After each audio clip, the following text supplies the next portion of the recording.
I just want to leave a quick message to tell everybody how grateful I am for supporting our channel and subscribing. It's really a huge motivator for us. We put a lot of work into the videos and we're glad people appreciate them. As for anybody who has yet to subscribe, we would very much appreciate if you did. The button's at the bottom there, and it's free to do. It doesn't cost you a dime, and it's like a huge way to support us. Our next video is with a friend of ours, Jill Cloud, another person who's doing some really interesting work here in Cape Breton, Nova Scotia. She makes fresh flower arrangements and takes us through a beautiful garden. Make sure you like and subscribe for more Birch Street Homestead content. See you all next time.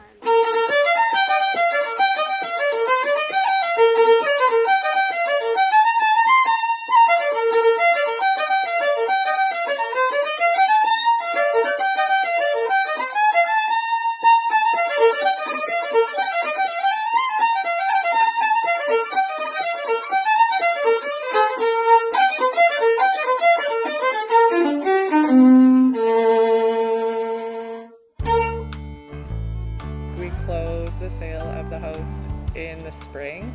Before we were even sleeping in the house, we were digging up a garden space. I used to grow an awful lot more vegetables, and I do have some little bits of small fruit, like some raspberries and some blackberries and some currants and stuff too. And I used to end up growing an awful lot more vegetables, but somehow I've just been shifting into growing more flowers recently. I find it so lovely just to be surrounded by blooms all the time. I did a weekly subscription starting last year where I would give people, they'd sign up for 10 weeks and do 10 weeks of a bouquet and some herbs and some edible flowers. And so that was pretty cool and pretty fun, and I was also selling some bouquets at the farmers market at my table too. A couple of times, someone I know who's gotten bouquets from me, she's like, my friend is in the hospital, so could you just make her a nice little rustic kind of bouquet? And I was like, yes, I'd love to do that. So I've had a couple of cool things like that pop up, and it feels really nice. Wildflowers, things like lupins or Queen Anne's lace, or lots of things. And I've been interested in flowers that dry well too. I started doing a lot of dried flower crafts last winter, which went well. I'd say it's maybe kind of rustic-y, and kind of old-fashioned or traditional. When I make Christmas wreaths, I don't use red plastic bows, but I decorate with sort of dried flowers or berries or different colors of foliage to add different colors. So I try to keep it all natural. So all natural rustic maybe. I tend to just do things. Yeah. When I was a little kid, I was always really interested in gardening, and I convinced my grandfather to come over and help me put in a little vegetable garden, and I would run around the neighborhood collecting seeds from plants I thought were cool and try to grow them the next year. I just have always had an interest in growing things.